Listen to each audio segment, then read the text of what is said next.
নমস্কার বন্ধুরা, সোমাস টেস্টি ফুডে আপনাদেরকে স্বাগত। আজ আমি মটরের ঘুগনির রেসিপি নিয়ে এসেছি। এই মটরের ঘুগনি গরম ভাতের সঙ্গে তো খুব ভালো লাগে, তাছাড়া রুটি পরোটার সাথেও খাওয়া যায়। এটা ঘরোয়া মশলা ব্যবহার করে কিভাবে খুব সহজ পদ্ধতিতেই বাড়িতে খুব অল্প সময়ের মধ্যেই করে নেওয়া যায়, সেটি আজ আমি আপনাদের জানাবো। আমার রেসিপিটা যদি আপনাদের ভালো লেগে থাকে তাহলে লাইক, কমেন্ট ও শেয়ার করে দেবেন এবং চ্যানেলটি সাবস্ক্রাইব করে নেবেন। তাহলে আমার নতুন নতুন রেসিপি আপনাদের কাছে পৌঁছে যাবে। ঘুগনি করার জন্য আমি এখানে 300 গ্রাম মটর সারা রাত ভিজিয়ে রেখেছিলাম। সেই মটর এখন জল থেকে তুলে বাটিতে নিয়ে নিয়েছি এবং দুটো মিডিয়াম সাইজের আলু ডুমো ডুমো করে কেটে নিয়েছি। তারপর এই মটর ও আলু একটা প্রেসার কুকারের মধ্যে দিয়ে তাতে 2 চামচ পরিমাণ লবণ ও 1 চামচ পরিমাণ হলুদ দিয়ে দিলাম। তারপর ছোট্ট কাচের গ্লাসের 5 গ্লাস জল আমি প্রেসার কুকারের মধ্যে দিয়ে দিলাম।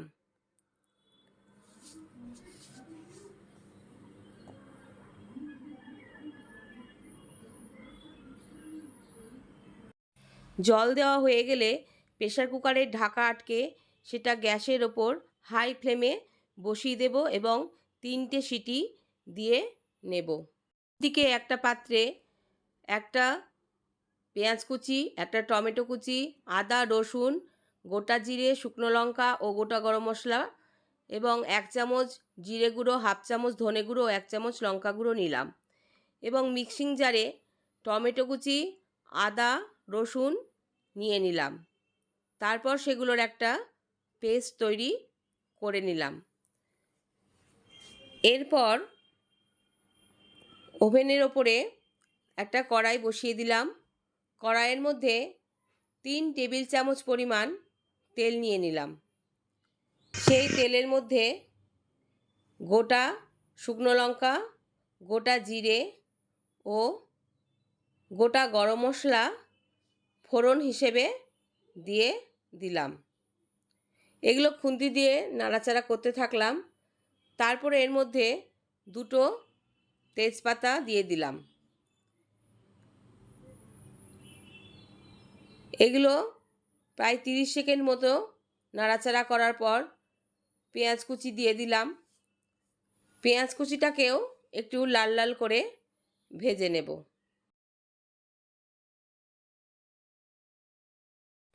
পেঁয়াজ কুচিটা লাল লাল করে ভাজা হয়ে গেলে আগে থেকে তৈরি করে রাখা মশলার পেস্টটা আমি কড়াইয়ে দিয়ে দেব। তারপর পেঁয়াজের সঙ্গে এই মশলাটা ভালোভাবে কষিয়ে নেব।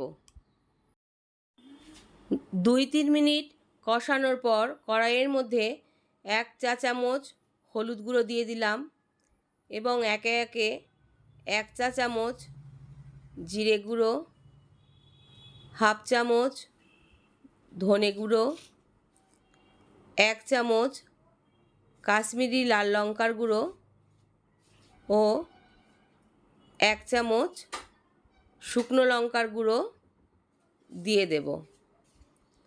এগুলো সমস্ত কিছু দেওয়ার পর মশলাতে একটু হালকা জল দিয়ে আবার মশলাটাকে কষিয়ে নেব। মশলা কষাতে কষাতে যখন দেখা যাবে মশলা থেকে তেল বের হচ্ছে, তখন স্বাদ মতো আর একটু লবণ আমি এই মশলার সঙ্গে অ্যাড করে দিলাম, কারণ এর আগে মটর সেদ্ধর সময় আমি লবণ দিয়েছিলাম, তাই আর একটু লবণ আমি দিয়ে দিলাম। তারপর আবার লবণটাও মশলার সঙ্গে নাড়াচাড়া করে নিতে হবে। তারপর কড়াইয়ের মধ্যে আগে থেকে সেদ্ধ করে রাখা মটর ও আলু দিয়ে দিলাম। মটর আলু দিয়ে দেওয়ার পর মটর আলুর সঙ্গে মশলাটা ভালো করে মাখা মাখা করে নাড়াচাড়া করে নিলাম। 3-4 মিনিট কষিয়ে নেওয়ার পর আগে থেকে মটর সেদ্ধর যে গরম জল ছিল সেটা হাফ বাটি মতো আমি কড়াইয়ে দিয়ে দিলাম। তারপর একটু নাড়াচাড়া করে কড়াইটিকে আমি ঢেকে দিলাম। মটরটা ফুটতে শুরু করার 5-6 মিনিট পর আমি কড়াইটির ঢাকা আবার খুলে দিয়ে তাতে 1 চামচ পরিমাণ ঘি দিয়ে দিলাম।